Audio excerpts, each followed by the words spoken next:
Alright, my actual pick for who wins La Liga this season, Real Madrid, not Barcelona. I know that's the less obvious call, so let me walk you through why. Barcelona are the defending champions, twice over now, and by most models they're still the favorites, somewhere around 45 to 50% depending on which one you check. They won it last year with 94 points, 12 clear of Real Madrid, the best home record in the league, the works.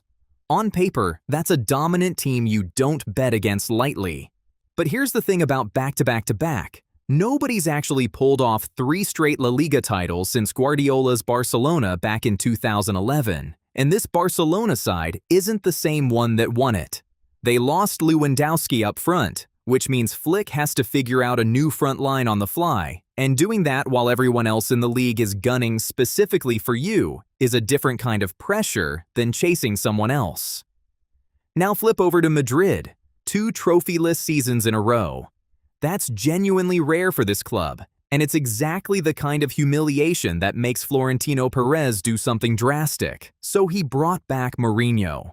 13 years after he left, the same guy who, in his first spell there, absolutely dismantled Barcelona's era of dominance and won the league with 100 points and 121 goals scored, a record season that still gets talked about. That's not a small precedent. And it's not just nostalgia hiring either. Real Madrid backed him with real money this summer, something like 240 million euros. Marc Cucurella at left back, fresh off winning the World Cup with Spain. Denzel Dumfries on the right. Ibrahima Konate in the middle. That's 3 new starting caliber defenders in one window, which matters more than people give it credit for, because Real Madrid actually had the best defensive record in the entire league last season, better than Barcelona, better than Atletico, and that was with their defense constantly hit by injuries. Guys like Militao, Rudiger, Carvajal, Alaba, all missing chunks of the year. So imagine that same defense, minus the injury chaos, plus 3 legitimate upgrades.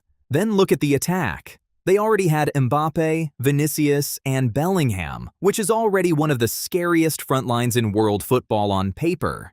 And then they went and broke their own transfer record for Yan Diomande, paying up to £120 million for a 21-year-old winger most casual fans hadn't heard of a year ago. That's not a squad patching holes. That's a squad trying to be scary everywhere at once. Now, I'll be honest with you. Preseason hasn't been perfect. Real Madrid have looked a little disjointed in the friendlies, which is normal for a brand new manager with this many new faces trying to gel in a few weeks. Mourinho himself has never been about pretty preseason football anyway. He's about November-December, when the games start actually mattering and his teams tend to lock in. Atletico, for what it's worth, aren't really in this conversation.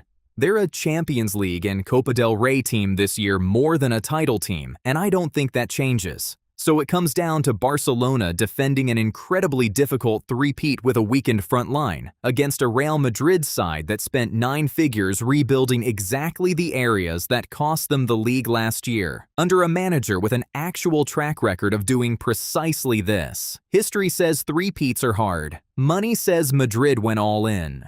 My money's on Madrid.